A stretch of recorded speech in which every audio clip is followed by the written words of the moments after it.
Hey everybody, and welcome to episode 125 of the Revive Yourself podcast. Here we go. Are you sick and tired of being sick and tired? Have you got a health issue that just won't go away no matter what you try? Then welcome to the Revive Yourself podcast, where we reveal the secrets to long-lasting health by getting to the root cause of problems that no one else is talking about. So you can have more energy, clear skin, healthier hair, a leaner physique, more confidence, and most importantly, do the things you love and live the life you deserve. Here's your host, Ryan Martin. So, ladies and gentlemen, welcome back to the show, episode 125. Someone cutting some trees out in the background, as Farid just pointed out. Just before we get onto the show, as always, you can find lots of cool information at www.reviveyourself.co, and we've got our shop there where we've got lots of supplements for you there.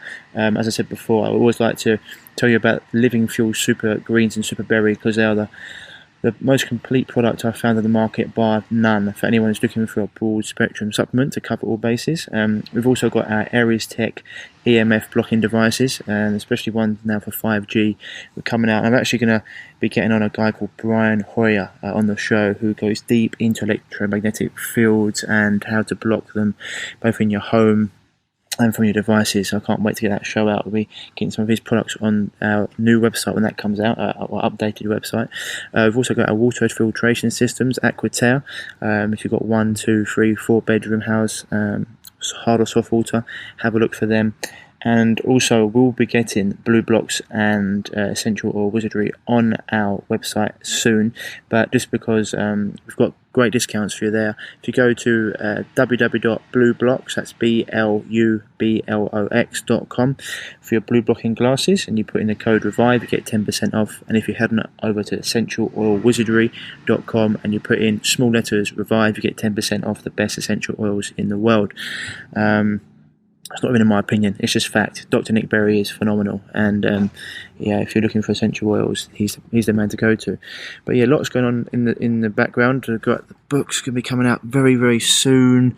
We've got the new website coming out, the affiliate links, and also we've got our partnership with Seed coming out. So I want to get that out as much as quick as possible. Like the best probiotics on the market. Again, they'll be getting Raja, their CEO, on the podcast too.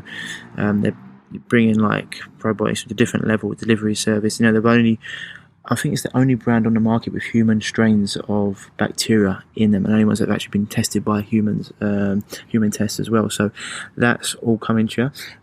But today's show, I've got another one of my coaches here, and we'll be getting into it in a minute. His name's Farid Herrera from Venezuela, a lovely man. So without further ado, here he is, and I'll see you on the other side. So this is, we can even talk about that if you want on the podcast. Yeah. We're actually recording. Oh, are we? All right, cool. Before we, as I said, it's nice to be out in the garden, having recording here, especially in the summertime, no rain. But just talking about before about people. If you're a dog owner and you let your dog poo everywhere and you don't pick it up, I scorn you. It's one of my pet hates. I love dogs. Not a big fan of dog poo, especially as it's terrible for. If you get it in people's eyes, people can go blind with it. But it's just, if your dog's gonna poo somewhere, at least pick it up. Ryan nearly trod on shit on the way to sit at the table to record this. There's another table over there that's got dog poo with it. It flies all around it. So it's not my favourite thing, and the smell's not great either. But anyway, we digress. We go on. You're doing handstands as well. So for your kid doing handstands in the park. Yeah, that's the thing. Yeah, well, yeah. So just for that, just for that, I was going to say, Farid's here. He's So last week I had Chris on, who's a mentor and coach in business sense. Farid is someone I've been working with for the last 3 months now, roughly. Yeah, give or take. Yeah. 3 months. Trying to get my movement better. It's one of the things that I've always been into sport and stuff. A lot of sport, a lot of lifting, but a lot of sportsmen get it. Your movement patterns cannot be great, or your range of motion isn't great, and it's something I really want to work on because I am a Tin Man. We are getting less like the Tin Man. Wizard of Oz, Tin Man. We are getting less like the Tin Man, and it's hard work. But just for people out there, Farid, because obviously, I mean, you've been doing this a long time. Anyone who wants to see, I mean, what's your website? www.faridherrera.com. Pretty simple. And you're on Instagram at Farid Herrera. Just Farid Herrera, yeah. So if you go onto that, you'll be able to see the sort of stuff Farid's doing, which makes it look very easy. And then when you try and do it yourself, you realise that it's like when you're trying to start to learn another language. It's like the language of movement. And so how did you get into it? Because I mean, for someone on the outside looking in, it would seem like this sort of comes naturally to you. You must have been doing this for quite a long time. Yeah, so I don't know if I told you, but I thought I invented parkour when I was 11. Really? Yeah, it turns out that I didn't. But I thought I made it up. And so I started when I was sort of about 11 playing around with parkour. I was never really interested in mainstream sports, like football, rugby, cricket, all the stuff that people would play at school. Where was you at school? So I was at Holland Park School in West London. Okay. Yeah. At the time, it was quite a naughty school, and we were. I think we were the only school pretty much in the borough who didn't have to wear a uniform. So oh, really? It was quite liberal. It was fine. Did you get up to much mischief? I was quite a good boy, actually, to be honest. That doesn't surprise me. Yeah, I was a good boy back then. So back then. Well, I still am, to be honest. So sort of got into parkour, and I sort of convinced all my mates that it was better than football and all this, and so we kind of got a little group together, and we just meet up every lunchtime at this. There was a bar, a long rail that ran across the playground, and we'd meet up every lunchtime. We'd congregate around this rail and come up with thousands of different ways of going over it and under it and balancing on it, and can you do this and can you do that, and it was any injuries? No, actually, we were all right. We sort of banged our knees every now and again, but nothing serious. No broken bones. No teeth coming out. No teeth coming out. No, I think that's also a bit of a funny misconception with things like parkour and gymnastics and it's so dangerous, and I feel like but. No, I was going to say, I feel like it's not when you're under supervision, but with things like parkour and you're jumping, I see people like jumping from like brick top to brick top with very harsh edges, and when you're learning, when you get good at it, it's like anything, but when you're learning it, like you think you had to make a slight mistake and you're eating wall, Yeah, definitely the jeopardy goes up the more you increase in your level. Parkour's pretty simple though. If you think about it, the basic movements comprise of running, jumping, climbing. Let's take the jump, for example. One of the most basic things you can do to alter a jump is increase the distance. It's still a jump. You're just playing with the distance. So, you don't have to go and do... It's the landing though, right, as well? Yeah, the landing, of course, the landing makes is a big part of the jump. But essentially when you can jump, you've learned the ability to jump. You can take off, you can land properly. In order to alter it, you can change the level, you can change the distance, but it's still just a jump. So it's easier said than done, but if you can do a jump at ground level, there's no reason you shouldn't be able to do it, 10 stories well, up. Still, and that's all in the mind. But right? that's when you get to the kind of... So you're jumping on a tree branch over there. Yeah. And that's about balance as well. So it's not just about the ability to jump, it's about the ability to land and balance. And, this is the thing with it, I feel like, this is into another thing because I want to get into movement, but like a lot of people, it's been like what Paul Chick said about CrossFit. He said, I've got no problem with CrossFit. It's like having something against knives. Nothing against a knife, just but before you start juggling knives, I prefer to start juggling oranges, Yeah. And so people get into parkour who aren't that flexible or aren't that strong or haven't got those good imbalances. I don't know, but from a young age, if you start doing it, that's a great age to pick it up, right? Yeah, young age is a mighty fine age to pick it up. I've got people that have gotten into parkour at a way older age. They just have to manage their expectations. Yeah. Just don't think you're going to be sort of leaping across rooftops. It's that famous James Bond opening scene, right? That's right. Yeah. Casino Royale. What's his name? The guy in that? Sebastian Foucan. Is he French? He is indeed French. He lives in London. Does he? Yeah. That was a epic opening. Epic opening. Yeah. I think that's what sort of. I mean, parkour was sort of on the map underground, but I think that may have brought it on the main scene a bit more, because that went out to. For sure. Yeah. Millions, billions, but millions of people. Millions of people saw that. Yeah. And I thought that was epic. So people got to manage their expectations, but they can get better. You can get better. You can also learn to enjoy things that don't have so much, gravitas or jeopardy. Doing a small jump between two logs in a park that are sort of knee height can be majorly satisfying, and you can learn a whole load about yourself and how you deal with fear just from doing that. If that's the level you're at, you've got to sort of accept what you're working with.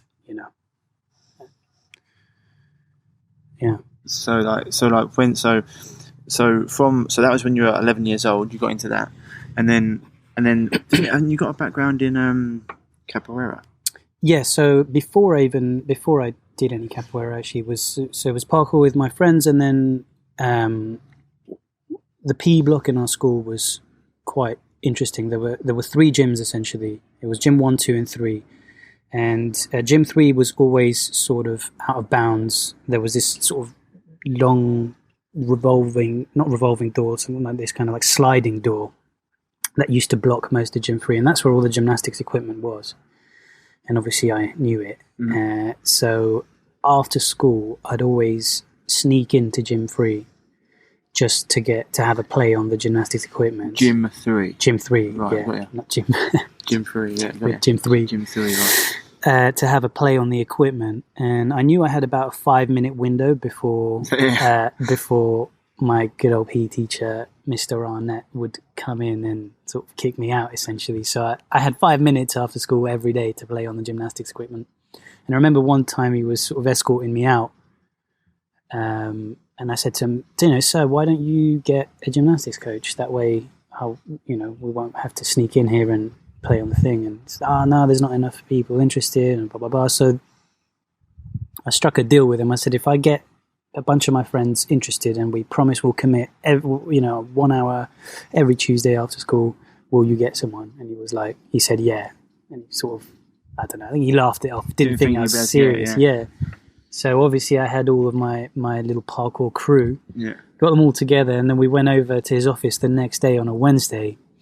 And we all rocked up and we said, yeah, we're all, we're all into it. Like, get the coach. We'll rock up every week. And he sort of couldn't believe it. And lo and behold, I think it was, about a month later, he sourced a level 2 gymnastics coach. Nice. Yeah, and he got us a coach.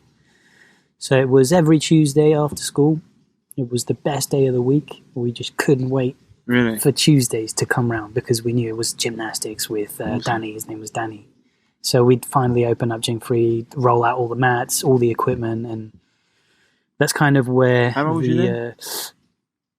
This must have been a while... I must have been in year 7, so... How old were you when you were in year 7, 8? Our years were different. Years are different, yeah. Like private schools have names for years, so we didn't have we had like rudiments and elementary and all that rubbish, so I don't know. Right.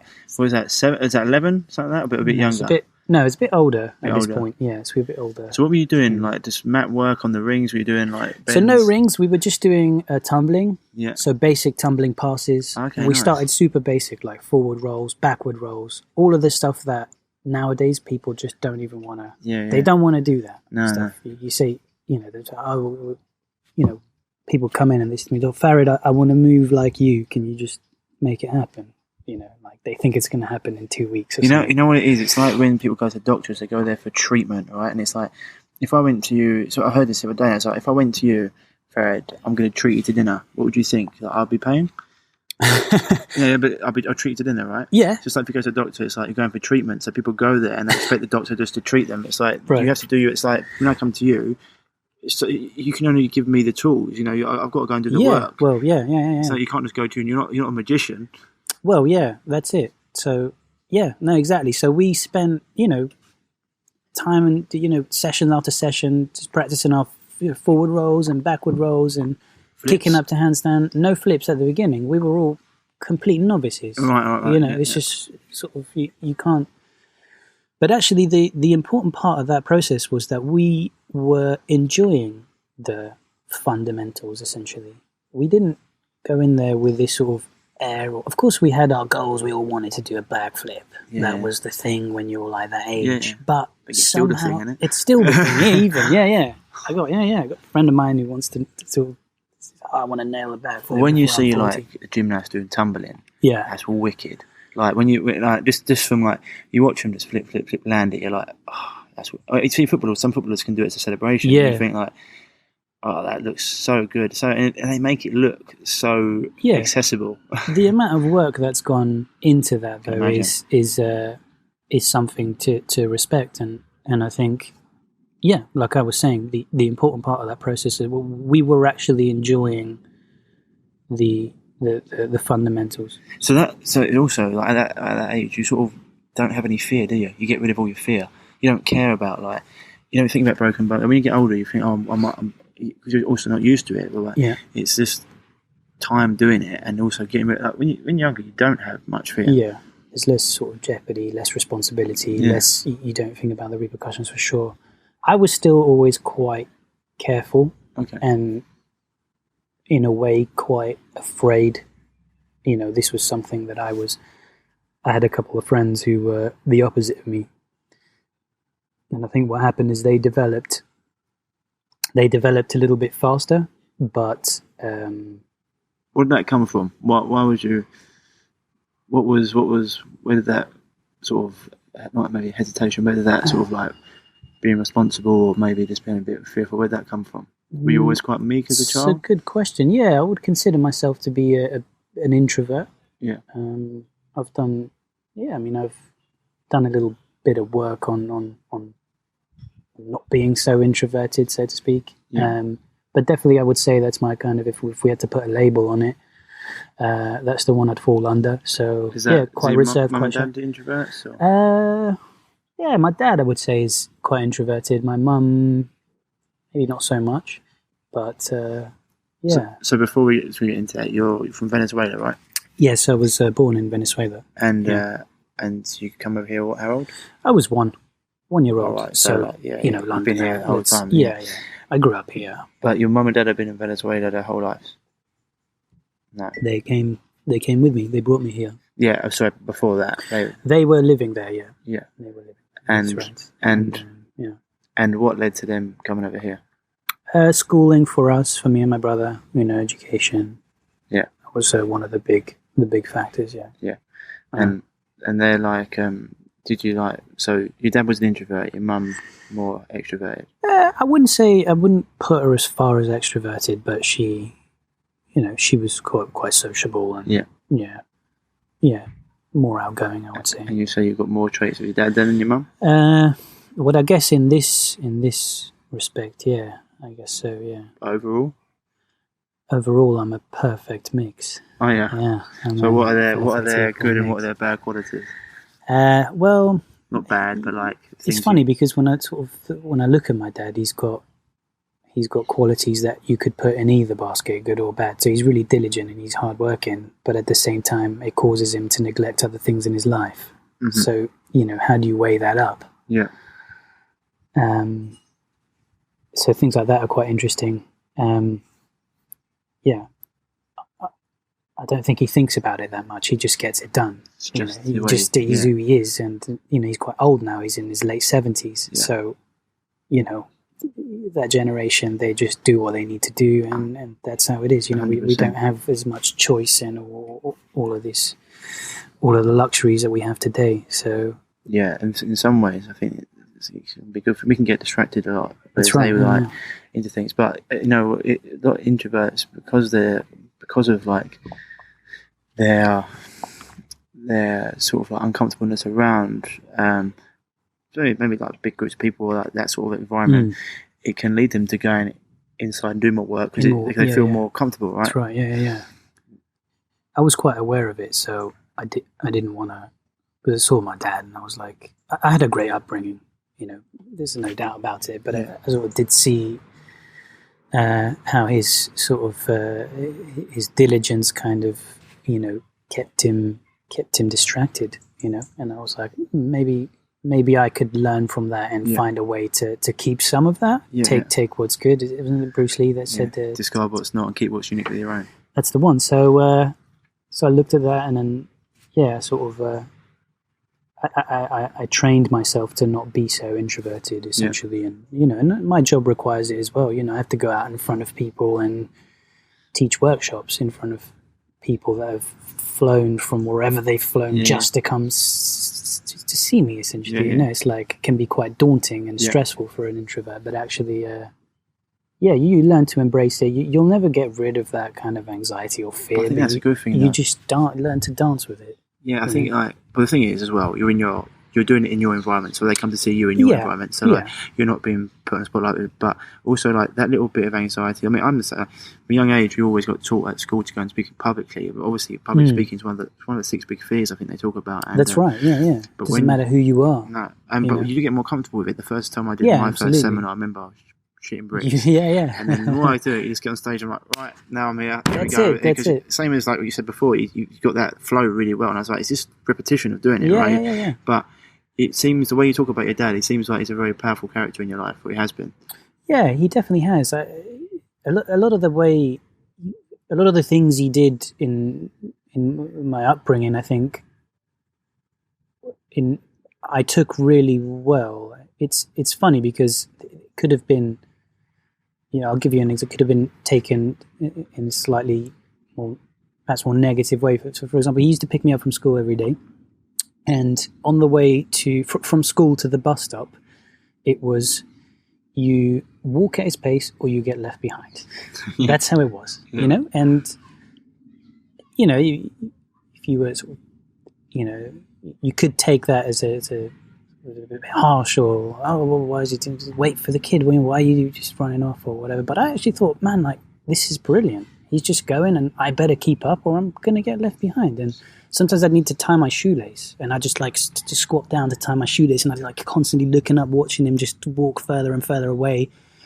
And he'd turn around and see that I'm tying my shoelace, and he'd just turn back around and keep walking, and it's just like, and then I just like sprint back up to him, and then that was it, everything equalized.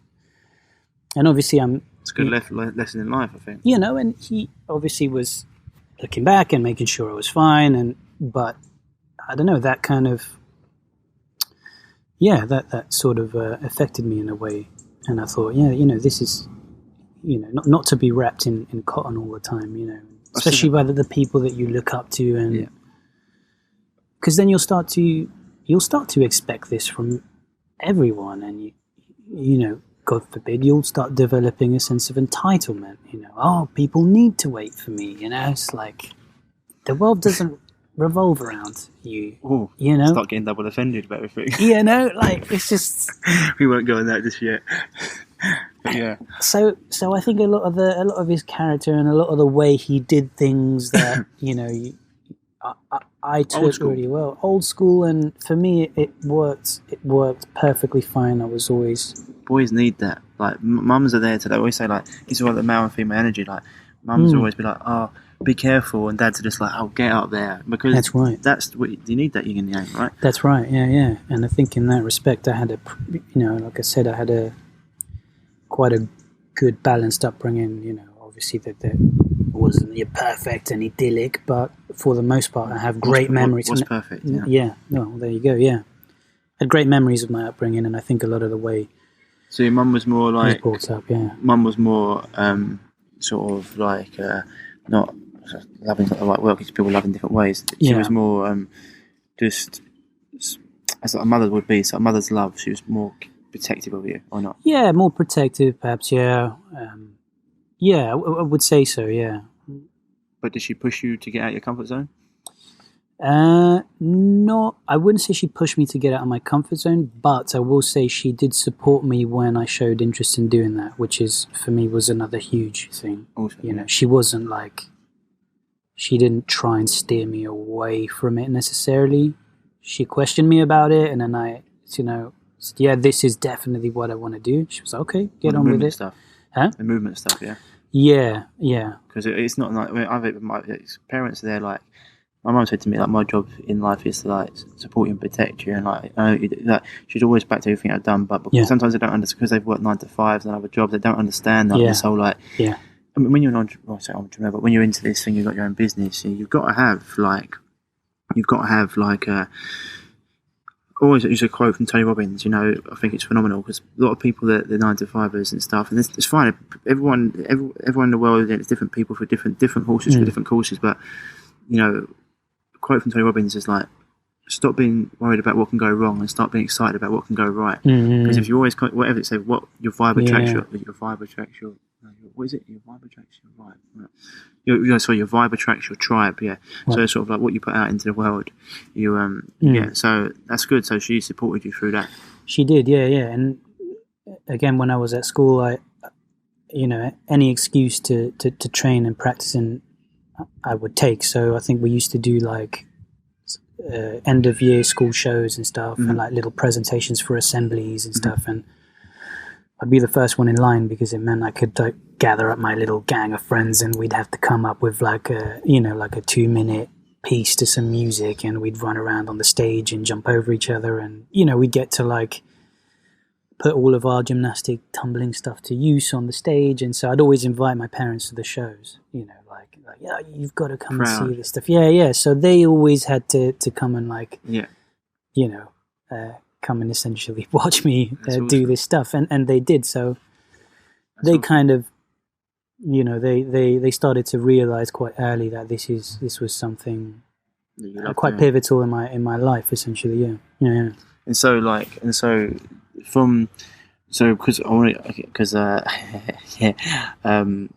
Because I want to get into some things. Cool. But so from there, so that was like school. So how did you go from like that into this? Because obviously you said, I think you mentioned you have done capoeira. Like, what age did you start that? Capoeira started quite late. So this was, I think, a few years ago now. Oh, I'm 31, yeah. Okay. And I started capoeira a few years ago. Okay. So in between like the ages of what, like 14 to 31, what were you doing? So I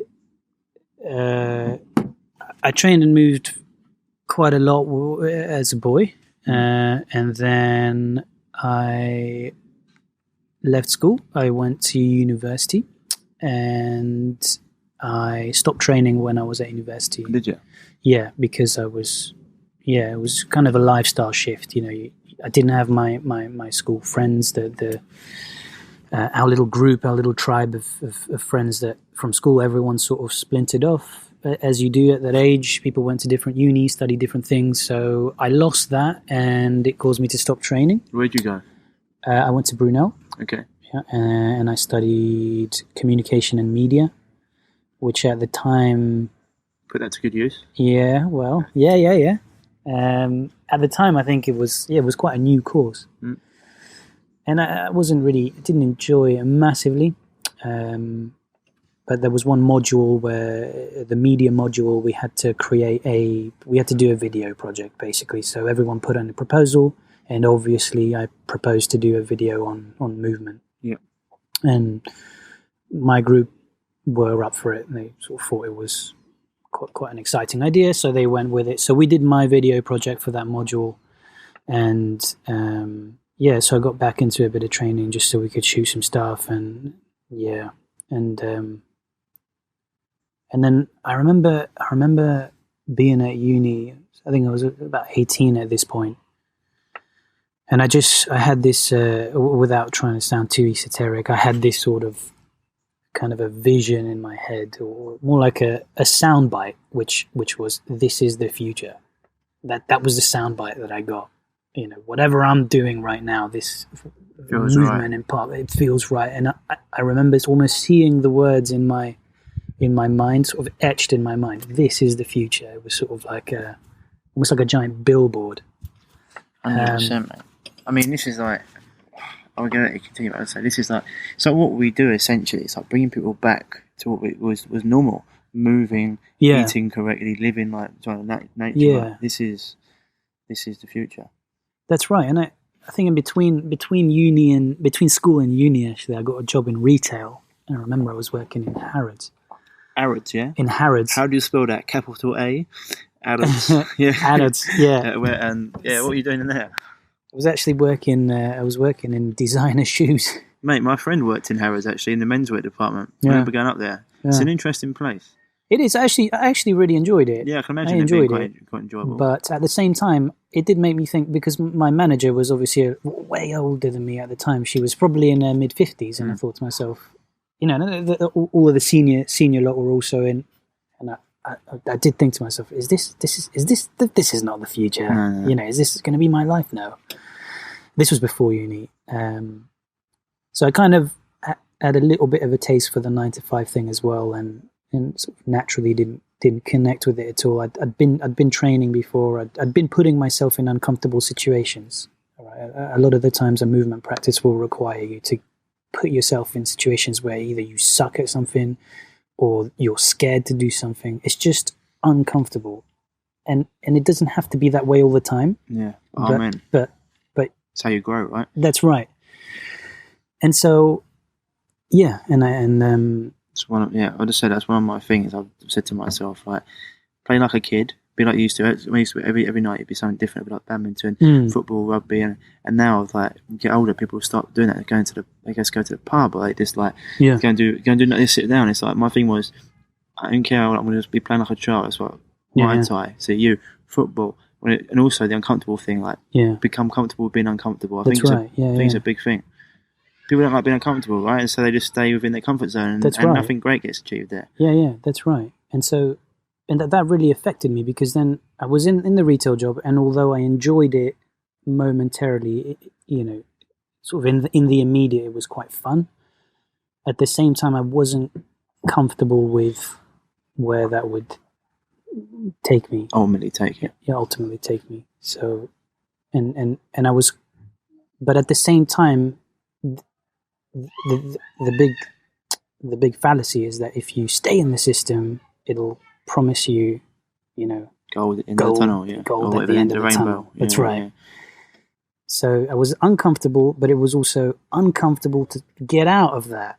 So it was kind of this like dilemma, or this kind of dichotomy. Were you still training then or not? No, I wasn't training that much then. But because I had experienced this sort of, you know, overcoming physical challenges and stuff, I was, however this came about to me, I made a kind of a deliberate bridge between this and the way I wanted to live my life. Yeah. You know? So I thought, I've gotten myself out of some horrible, uncomfortable situation in my practice. I've managed to learn a lot of the things that I was shit scared of at the beginning that were horrible. Why can't I do that with my own life? Why does it have to just be in this one facet of my life? You know, why is it that I can only overcome via physical training? You know, so I deliberately made those bridges, I guess, as a kid. So I was quite cool with just leaving the job, going to uni, trying it out, then not finding that to be fulfilling to me. So again, you know, you're in the system and it's promising you all the riches. Go to uni, get your piece of paper, get a job. So it was uncomfortable to leave that, but I was also willing to do that. And so, so we did the module anyway, that video module, and it was the only module that I got an A for. You enjoyed it, right? Yeah, exactly. When you're passionate about something, it's not hard to get an A in it. That's right. And then so that was kind of also another bit of a sign. I thought, there's definitely something there. Then I got this kind of that weird vision, essentially, or not vision, that soundbite of this is the future. And and then lo and behold, I got a call from a friend of mine who was working with a charity, and he needed someone to coach. He's working for a bereavement charity in East London. He's a lovely guy called Dean. He got in touch with a friend of mine called Callum, and they needed 2 coaches because Dean was setting up a bereavement charity for kids in East London, because there's not much in the NHS for bereavement. Mm-hmm. And Dean had lost his brother in a traffic accident in Thailand. So he was obviously, you know, well involved in that, in the kind of the process of grieving. Yeah. So he started the charity for the kids, and he wanted Callum to put on some classes, movement classes. And so he got in touch with Callum, and then Callum got in touch with me and asked me if I wanted to do it. And initially, actually, I didn't want to do it. I was too busy still getting back into my training and learning X, Y, Z. So I sort of declined for a while, and then said, please, help me out. And then he was in the end. He was like, look, just do one. I said, okay, I'll just do one, and then in the meantime, you can find someone else. And so we rock up first day of the class, and we had about 20 kids in front of us. I think I was like 21 at this point. And we had a sort of a group of 20 kids in front of us, and it was the most surreal experience. Two chaps, me and Callum. I think Callum was younger than me. He was like 20 or 19, and I was 21. And we were responsible for 20 sort of children. Obviously we were DBS checked and everything was fine, but having done coaching myself, I know what that's like. Yeah. Yeah, and so it was quite, again, kind of like an exciting experience. You're just put in this uncomfortable situation again, but now the uncomfortable almost becomes, it starts to weave, you weave excitement in the uncomfortable. You're like, oh, wow, this is like an uncomfortable project, but there's going to be light at the end of this tunnel for sure. And this was riveting, and I actually ended up loving that class, and I said to him, I'll carry on and I'll stay.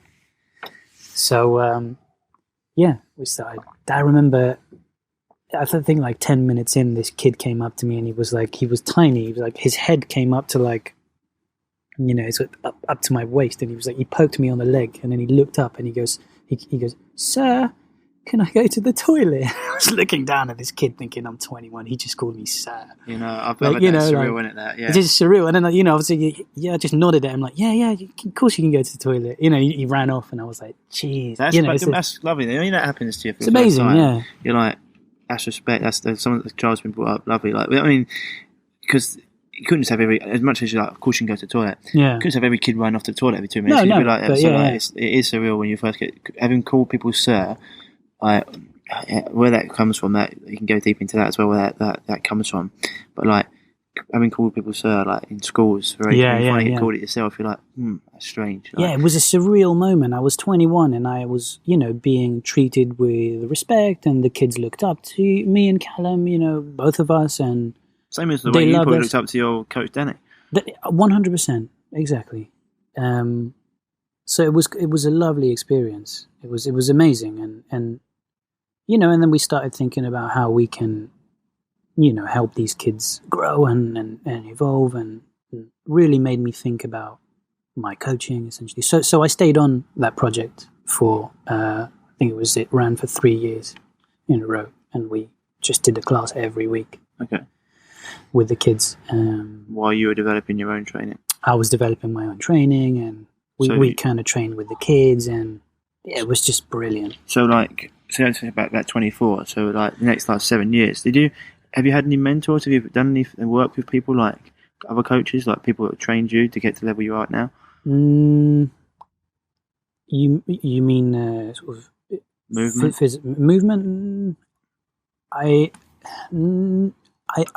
trained quite. I think when I was 28 or 29, I went to my first workshop. Really? So, yeah. It's quite late. So yeah, it was quite late, but I had managed somehow.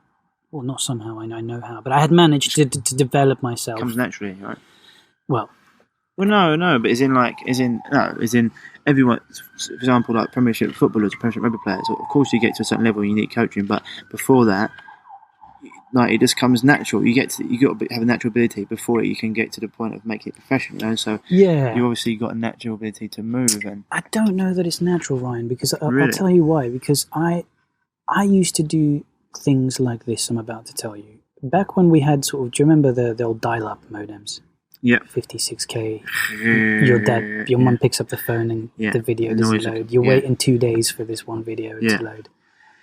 I had found a program that would download videos, and I would spend 2 days downloading this video. It was of this acrobat that I had seen online. There was no YouTube back then. It was Dailymotion. Video of this acrobat. And it would take me 2 days to download it, and then I found another program that would play it frame by frame in slow motion. And I'd sit there. This was like my work as a kid. I was I can't remember how old I was. I'd be butchering if I told you, and I'd sit there playing this video frame by frame, and I'd be processing what the acrobat's doing, or how he's kicking up into this handstand, and then I'd go over and I'd try and replicate it. So it was diligent self-teaching, 100%. and yeah. So I guess in a way, I did have loads of mentors, but they didn't know. They didn't know, essentially. Yeah. It's like 100%. loads of people talk about it. You can have loads of mentors. You can read their writings, and they essentially are mentoring you. Yeah. And so it was a little bit like that. I had loads of inspirations, loads of movers and people that were physical that I looked up to, and I tried to emulate as a kid. I tried to be like them and move like them, and I remember downloading loads of videos, playing them frame by frame, trying to do the same move like 3 different people. Why is he doing it like this? And he's doing the same move a bit different. And then I tried to do it both, like both of them. Was it just their own unique take on it, was it? Yeah, we all have sort of different levels, different lever lengths, different levels of mobility, different strengths. So you can have 2 people doing the same move, and it can definitely have nuances. It's just this kind of thing people talk about style. Oh, it's your style. And I essentially wanted to be like every single one of my heroes, but in one body. Yeah. Fair enough. And so that was kind of my idea as a kid. So yeah, I was super diligent, and you have to respect the fact that not everyone is as into it as I was back then, and also not everyone has the time. There's this is the other thing. Yeah, to do that. People don't realise like how many hours it takes. Like this is the thing. Like there's a great quote. It's like I can't remember who it's from. I think it's from one of the best basketball coaches of all time. It says like, have a balanced life, be it balanced massively towards getting better in your chosen pursuit, whatever it is. It's like because to master anything, mastery is this fantasy. Everyone's always a student. The moment you think you're a master, you finish. Even though the highest masters know they're still a student because everything changes. But the amount of time to put into, when people get to certain levels, top levels, it's hours of repetition and learning. And I made this mistake, and what can I adjust this? Some people say, I've forgotten more than you know, because the master has gone through so much. It's like they've broken down. You said the uncomfortableness, gone through that, come out again. It's like the hero's journey, right? You're uncomfortable, you get scorned, you finally break through it, you win, or you get to where you want, and then you go through it again to get to the next level, and it's like constantly doing it. So, mate, sitting there watching things frame by frame, that takes serious mental capacity. Yeah, I had to find the program that would do that as well. And then I'd put the video through the program. I'd sit there, and then I'd go out and try it. So I've essentially, in a funny way, I've done no injuries throughout all this. Going out and trying it. No. Yeah, no. I was always made of rubber, are you? Well, either that, and I don't know. Might have to do some blood tests. Not just a touch wood. Don't want you to get injured. No, it's all good. Yeah, I've always been really careful. It's hard to be careful though when you're doing.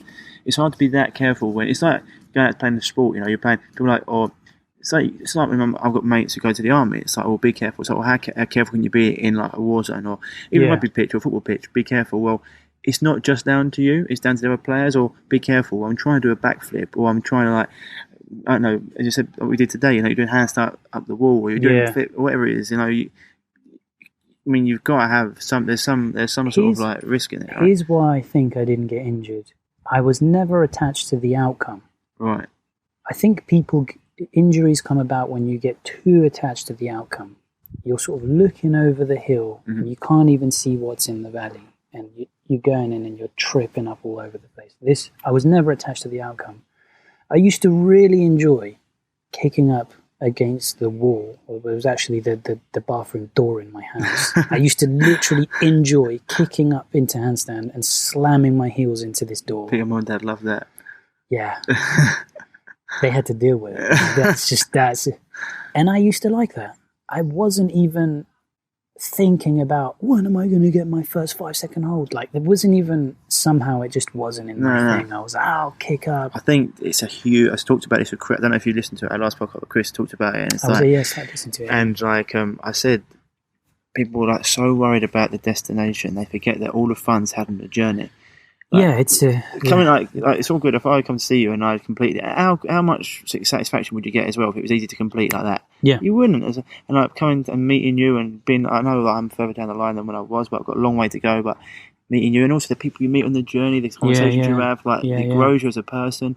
It's weird because Chris was actually the reason I even got in contact with you because he started to do some movement stuff because we've been talking about it for a long time, and he does BJJ. Yeah. He's big into that, and I've always wanted to do my time. I don't also get into BJJ because it's another being uncomfortable sort of situation. But and he had a movement coach because he wanted to get better at moving in certain areas. And he brought Lee down to one of our intensives. Lee Rowlands. Yeah, Lee Rowlands. Yeah, he's a top chap. Shout out Lee Rowlands. Top chap, lovely guy. He put from us the lot. Yeah, he put from the Wirral. Yeah, he put us lot through for your paces for like an hour. Good and man. And all these people that are into fitness and health, and we were like, oh dear God, this is ridiculous. Reality check. Almost, massive reality check. Some of the things that he was putting us in, and why I couldn't move, and I was just like, no. And I, like always, I'm just like, right. I went to Lee. I was like, Lee, do you know anyone in the London area? He's like, well, you can work. And he's like, I don't really. Sort of like, you can work with me online. I was like, Lee, I'd love to work with you online, but I'm not at that position where I need someone to look at me. He's like, he said, well, my coach is sort of in London. He's a bit further out. I was like, okay, what's his name? I was like, gave me a name, and that's how I got in contact with you. And I was like, look, and I drive an hour and a half to see you. It's not like it's around the corner. And that's because I said to people say to me about certain things, or there's a certain doctor that I use in my programs, and they're like, oh, is anyone any closer? I was like, no, one, that's who I trust, and two, if you really care, you'll go and see him. Like, I went to America, you told me Thailand, and all other places. Bournemouth, you go see. But all other places to learn from my health.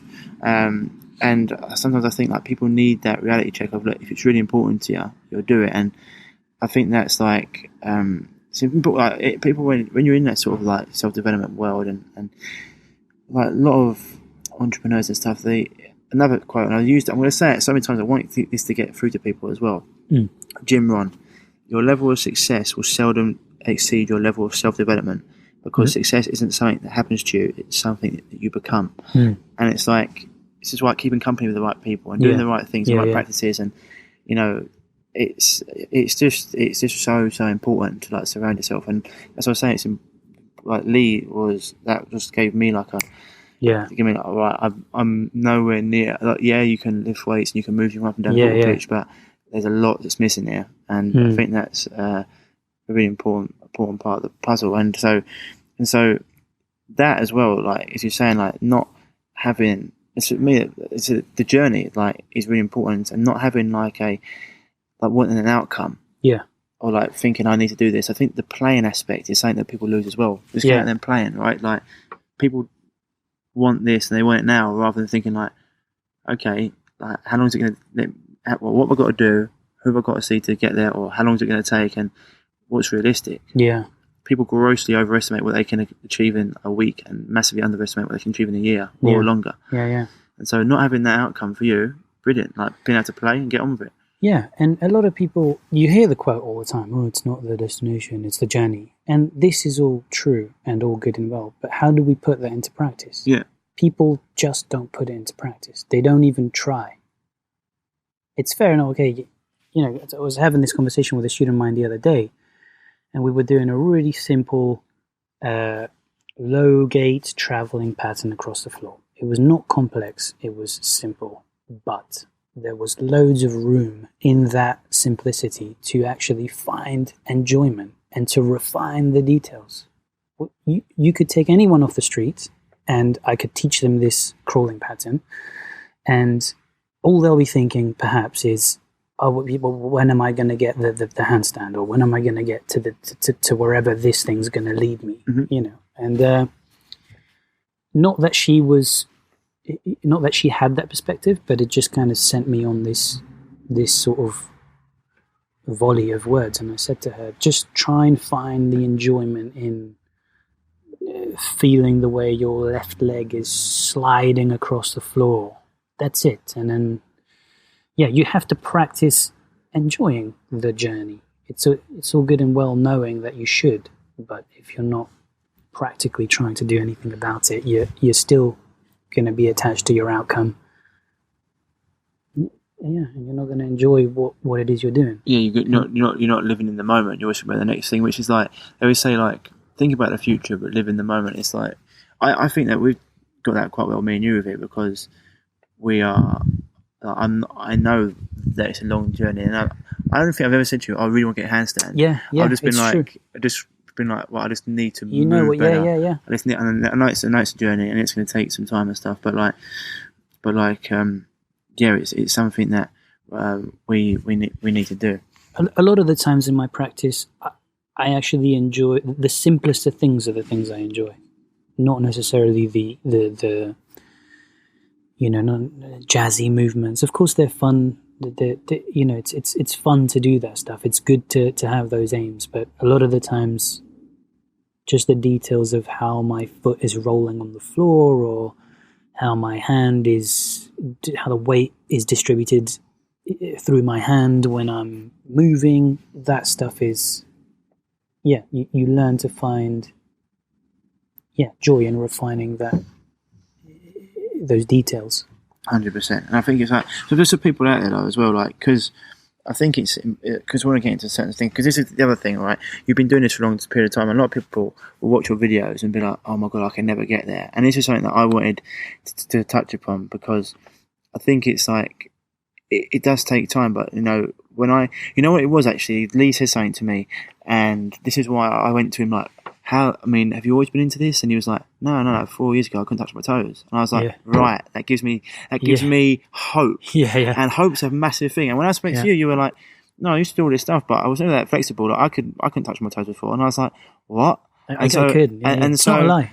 So for me, for someone like me looking on the outside, looking in, going, oh, this is just what these guys do. They're just like, it's like, oh, okay. Because I've never been in all this sport. I've talked about it today. I've never been able to touch my toes. It's one of my goals. And like, listen, forward fold today, I hate it with a passion. Yeah. But it's also sort of like gives me, after I've done it, it's a sense of achievement. And so forward fold to people out there, it's like everything from like, it's like a hinging, I suppose. Like the one we're talking about in particular is you just stand upright, keep your legs straight and locked out, and then you sort of hinge at the hip, bend forwards, and try and reach for your toes or the floor or however low you can go. Yeah, you can do different things, and it's just like different ways. And you've got Jefferson curls and things like that's another one. When I started doing Jefferson curls in the gym, like people come up to me going, be careful your back. And I was like, no, don't worry. This is like, not everything comes with a shiny barbell, and like you have to be able to move in certain ways. But it was just that for me was like a huge thing.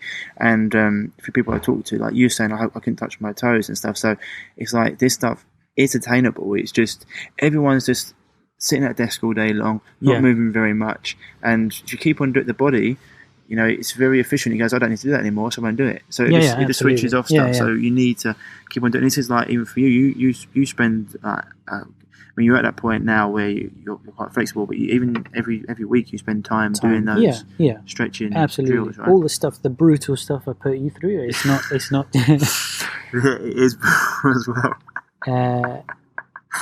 It's not just it's not just talk. I do it myself, and actually somehow when you do it with a partner or your training partner, actually you enjoy it in a weird way. Yeah, it's much more mentally challenging doing it on your own than it is when absolutely. Yeah, absolutely. And this is true. And I think there's value in that. I used to struggle seeing the value in that, because I was able to sit in front of the computer and play a video frame by frame. But I understand that not everyone has the time to do that.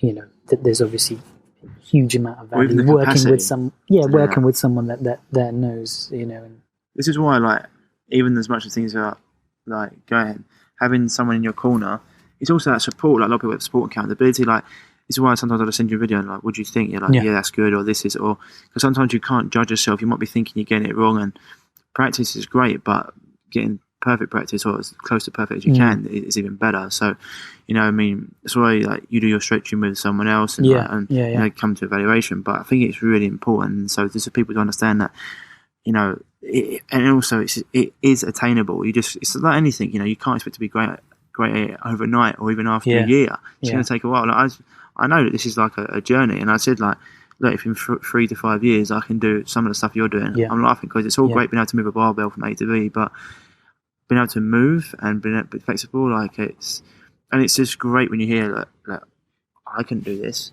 For someone who could move, like and getting that range of flexibility, it meant your movements become a lot easier. Yeah, absolutely. I think that's one of the first things that should be addressed. If you're completely locked up in your body, you're not. It's like trying to drive a car that's on steering lock. You're gonna go one way. So kind of how far, how well your joints can move is quite a top priority. And then you, depending on your background, you might need to build a bit of strength there as well. Yeah, I mean, because that's another factor. Well, it's important for people. It's the other thing. Some people, they stretch things that are already overstretched, and they strengthen things already strengthened rather than doing the opposite. This is why I want to get into like yoga with you as well, because look, yoga is great for a lot of people. It's really good because it's sort of like mishmashes the yin and the yang. It has like parts of like parasympathetic nervous system. It has other parts of sympathetic nervous system where you're like in flow and the breathing is all great. But for someone who has imbalances, or for someone that hasn't got great movement patterns, I think it can be counterproductive, because it just makes those movement patterns that are bad worse, and the things that are overstretched worse, rather than getting things that are specific for them. Does that make sense? I mean, what's your views on yoga? I think the main thing that I see when I look at yoga, and this is not exclusive to yoga, so this happens in many practices. Yeah, 100%. There's no, for example, because I really like yoga. I was just thinking, like, for me, if I'm doing it and I'm not got the right movement patterns, it's just going to ingrain the ones that I've got bad worse. Potentially, I think the main thing that I observe about yoga, and again, it's not exclusive to it, it just doesn't have any pulling. No pulling. You're just pushing all the time. So this is a huge problem. And there are loads of practices that are like that. You could pick on breakdancing, and even capoeira has no pulling. So you're developing over the course of your yoga practice, if you're not doing anything else to supplement it, you're developing huge muscle imbalances. Huge muscle imbalances. And you will eventually pay the price for that. Your physical practice should comprise of some pushing and some pulling. And we have to learn how to do those two things correctly. And we have to develop strength in both of those two sort of facets. So that's kind of the main thing that I would say about yoga. Yeah. In terms of the actual practice, I think it's it depends on the teacher. I think it's got a lot of potential to be done really well. Yeah, 100%. And it's quite fun as well. Like, if you get into the right flow, and it's nice and it can be relaxing, and it is great. I just feel like, for me, when I was doing it in a class as well, there's not enough one-on-one attention. So if I'm getting certain things, it's like class. That's the thing. It's like anything. It's just always say that there's no bad exercise. It's just a wrongly prescribed one. And I think for me, I've got those millions of people out there that are not that flexible. I mean, it's a great place to start, but I think it can. I don't know that it's the best place to start. No, mate. I was going to say, mate. Well, it's better than it's better than doing nothing. Right? It's better than doing nothing. We agree on that. Yeah. Right, but like that is a thing as well. I don't think. I'm. This is why, because I remember doing it and thinking, yes, it's good, but am I getting what I want out of it? Like, I can run and get hot and sweaty on a football pitch. Am I coming here to do that, or am I coming here to unlock my body? And the truth was, I was coming here to unlock my body, and nothing was really improving that much, because I wasn't giving things the attention that they needed. Yeah, and also movement is not a one-size-fits-all approach. So you'll go to a yoga class, and at this point, Ryan, let's be honest, you're not going to get what you need from a yoga class. 100% not. No. And this is the problem.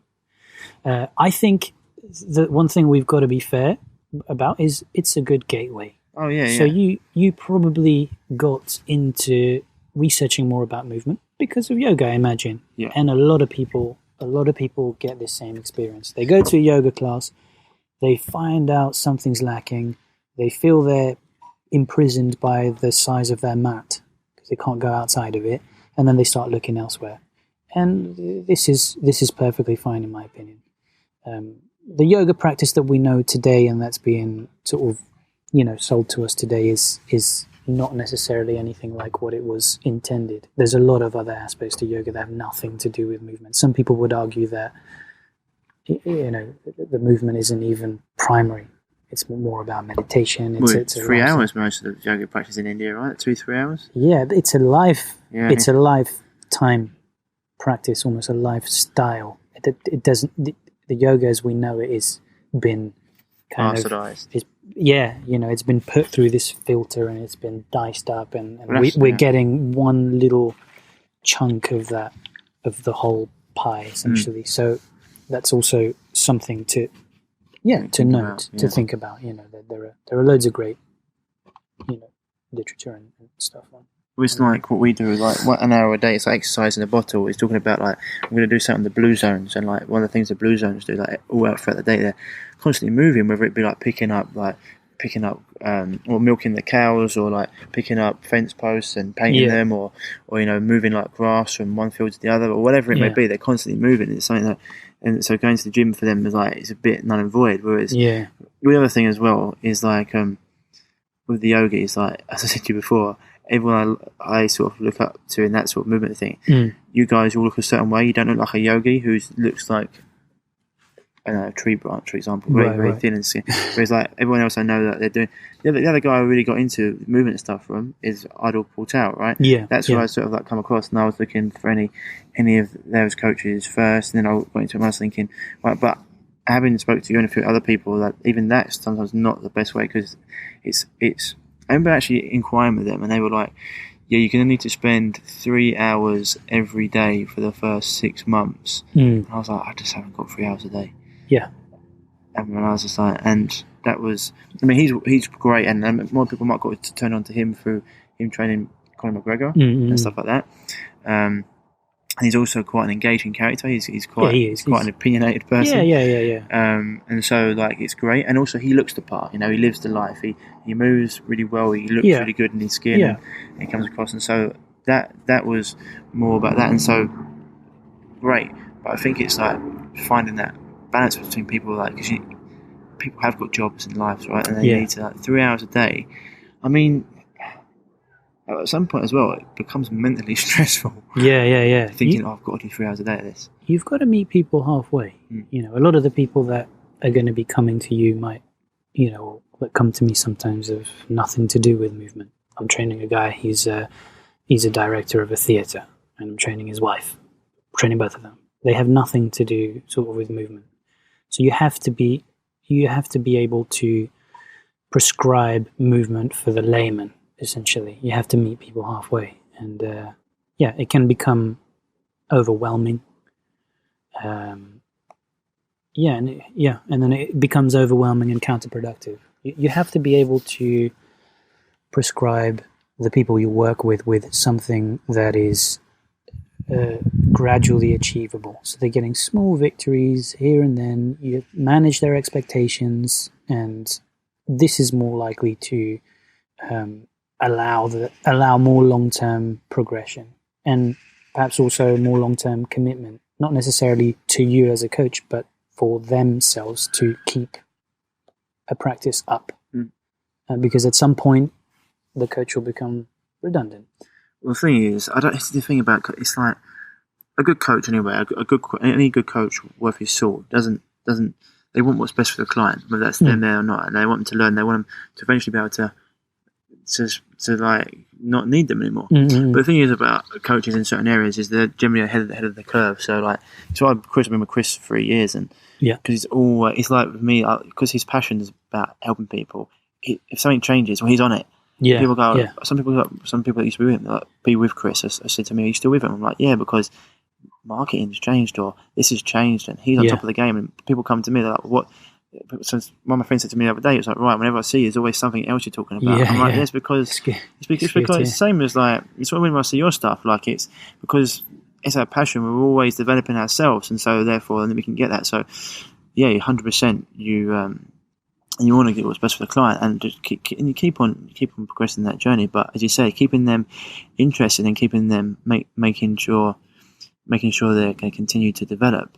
It is a long-term thing, right? It's not just come and do this for 10. This is what we are in a quick fix society of Instagram models and all this. So, I mean, it's the way that the world. And this, I think, the Mind Pump guys did a great interview with. I can't remember his name. He was a full-on Buddha. I think I told you about him. And then we talk about how concentrations literally one of the things that people can't do anymore. Like without, you're always looking for distraction. The attention span So been gone. shot to hell. I think what was it? Twitter did a good job at ruining people's attention span, didn't it? 140 characters, and then Instagram came out with the 15-second videos.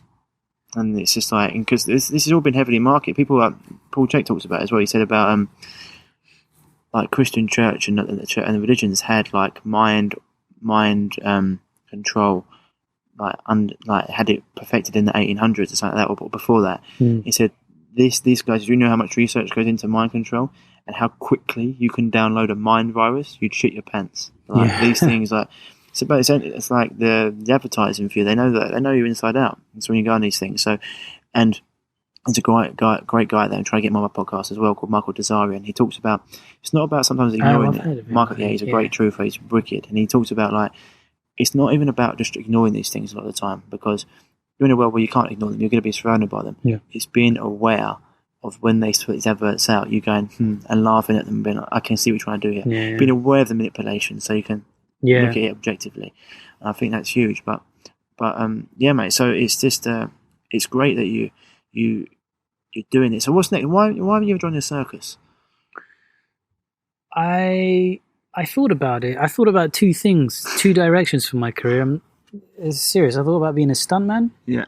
And I thought about circus was more of a childhood dream that I didn't really take too seriously. But in the end, the Dean and Callum from the charity got to me first, and I ended up coaching. So yeah. So you haven't thought about stuntmen ever since? No. I realized that's what I really like doing. I like being with my students. I like helping them. I like spending time. It's like every Saturday, even though we have to get up at, well, I don't know what time you have to get up at, 6:30, whatever, 6 to come and see you. I'm like, nice, Saturday, I'm going to go see Ryan. It's good that we have good fun, we have a laugh as well. And it's I feel like I'm quite lucky. I don't know if it's luck, but I feel like that about the very large majority of my students. I'm happy to see them. When I look at my diary and I see a name, I'm excited to go and spend time with them. And when I'm with them, they mean the world to me. I'm fully with them, and I'm invested in their progression and their journeys essentially. And so this is something that I think, I say this to people. I don't feel like I've worked a day in my life. Even with my online students, I go home, I make a cup of tea, and I sit down and I check my emails. All right, let's see who's written in. And then I get the videos, I sit down, I watch, I correct, I'm back and forth with them. I'm genuinely invested in what I'm doing. And this is hugely, it's I feel like I'm in the right place. Doing what I need to be doing. I don't need to be a stuntman. I'm doing good. I think a lot of people that I work with or have been my coaches, and mate, I generally end up being good friends with them because we share a lot of the similarities, but also they're themselves into self-development and into teach. A lot of them are teachers. A lot of them help other people, and through that, and they've also scratched their own itch. So they're doing the things that they do because they love to do it, or because they've been somewhere that they needed to do that with. That's right. I think it's really important. So I mean, look, for people out there that are looking to get into this, and maybe they you've got online program, and then you've got your website, which is great for them. But say they just wanted to start, what's a great book for someone just to go and get? A book that I really liked is by a chap called Frank Forensic. Forensic? Yeah. Frank Forensic? Yeah. I can't remember the name of the book now. This is tragic. Because I know there's a few books that is like The Supple Leopard and things like that out there. That's... Not your favourite?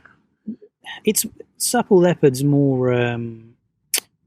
it's more like when you've decided you're gonna jump into movement, and that's the guy. You've decided you're gonna jump into movement, and you sort of need Exuberant Animal. This is the one.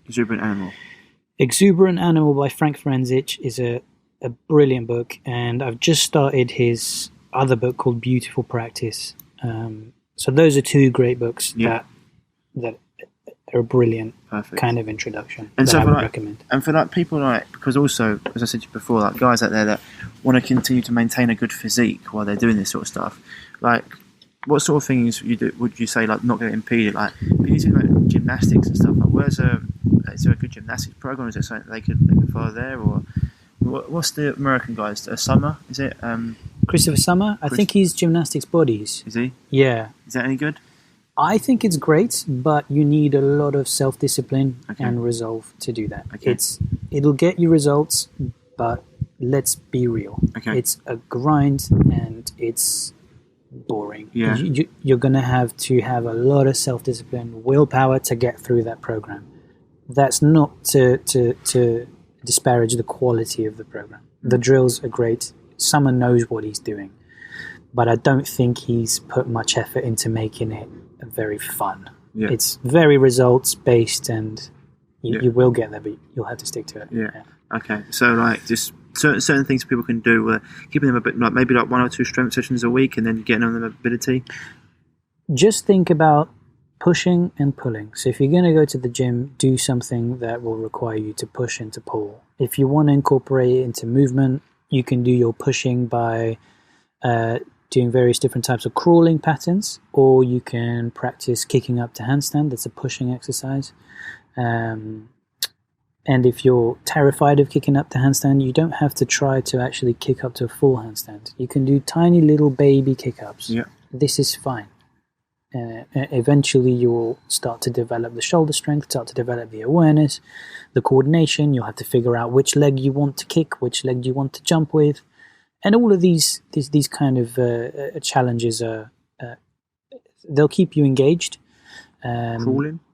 Yeah, crawling. You can do crawling sideways. There's quite a lot on YouTube. Crawling sideways, that's tough. Yeah. Crawling forward up bear crawls and things like that, or lizard and things like that quite. But I suppose it's just getting used to it. But so for pulling, what sort of pulling stuff would you be doing? A basic one you can do is either a pull-up or a row. Yeah. And if you struggle to do pull-ups, you can tie a band onto a pull-up bar, and you can sort of step over onto it, and it'll help you go up. Or, I think the important thing is just one good way to approach it is create a few benchmarks. So say to yourself, okay, I would like, if you can't do a pull-up at all, I would like to be able to do one solid pull-up, one like chest to bar pull-up, so my chin is well over the bar, and then start to research online. How do I go about attaining a pull-up? And then that'll be your benchmark.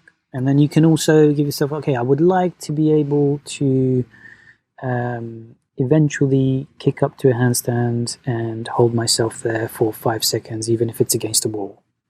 And then you start to figure out, okay, there are loads of coaches. There are loads of people you can go to for guidance. So for us, we discovered like my squat pattern. I need to really get my squat pattern working. Yeah, if you can't flat foot squats, this is another great benchmark. I should be able to squat flat footed and at least be able to sit there in that squat for at least, let's say, 3 minutes.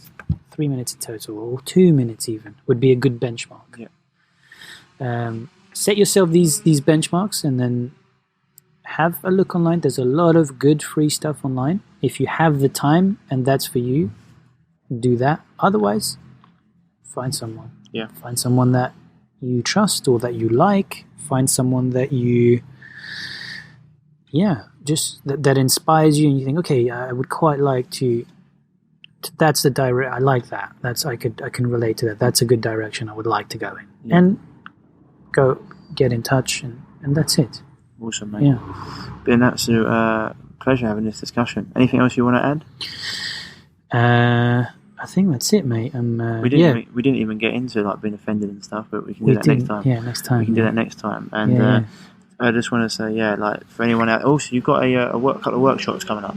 Yeah, that's right. It's just wait for this bike to go past. The inconsiderate guy. He's having a whale of a time, isn't he? Yeah, I can relate. Yeah. Anyone out there, Farid's a lunatic who drives a motorbike. I have told him about this, but he refuses to listen. Yeah. Anyway, your workshops, go on, mate. So my workshops, I've got 2 London workshops planned. Nothing's confirmed so far, unfortunately, but if you just keep an eye on my social media, I'll put it up there as soon as I have some dates. Yeah. So social media is Farid Herrera on Instagram. That'll be the best place to check. And then I have also a workshop coming up in Dubai, which will be on the 8th of November. So for anyone listening that's in that part of town, part of town? You mean like the other part of the world? Yeah. Then check that out. Another good place is my email list. Yeah. So on my website, you can sign up to my email list. You said you missed one out. You had one in Dubai November 8th, and you got one in Bali, no? There's a retreat. It's not a workshop. Yeah, There's a retreat in Bali happening at the end of November, 23rd of November. Okay, cool. Well. That's going to be a full week's worth of training. Awesome. Sounds good. Yeah. Sounds good. Well, my man, it's been absolutely awesome having you on. Thank you very much for coming on, mate. Pleasure, Ryan. I'm going to definitely get you back on. Awesome. So, guys and girls, that was Farid Herrera from Farid Herrera Movement Training, or faridherrera.com. He's a absolutely lovely guy, one of the nicest guys you'll meet, and he's someone who's really passionate about what he does. And I always love having people on there as passionate about what they do as I am about what I do, because you can just tell from the way he speaks about things. And if you go look at your social media, you'll be able to tell like the guy's not just a speaking head. That we get a lot of like professors out there these days. They're just talking heads. They've actually done what they talk about, and it's always a pleasure to meet someone who's that ingrained in what they do. So yeah, as I said before, he's over on Instagram, Farid Herrera, and he's also at faridherrera.com, which is awesome. I've got some exciting guests coming up for you as well, and I can't wait to get them out for you. I'm actually going to keep the next week's guest as a little surprise, because I've got 2 people. I don't know which one I'm going to release first, so I'll have to just have to wait for that. Be a bit like Christmas. Otherwise, guys and girls, if you are going through a health issue and you are looking to overcome it, and you've been to see the consultants and quote unquote specialists and doctors, and you haven't been able to get anywhere, and you're looking to overcome them, and you're looking for someone to help you through this, then if you send me an email at ryan@reviveyourself.co, or if you head on over to www.reviveyourself.co and hit the contact tab and send me an email or a message, and I'll get back to you as soon as possible, and we can have a little chat about if and how we can help you. Otherwise, guys and girls, that's it for this week. As always, stay happy, stay healthy, and I'll speak to you soon. Bye-bye. If you're struggling with gut issues, such as gas, bloating, constipation, diarrhea, indigestion, heartburn, and want to finally be able to eat the foods you love without the crippling after effects, then don't forget to head over to reviveyourself.co and pick up your free copy of The Healing Health Paradigm today.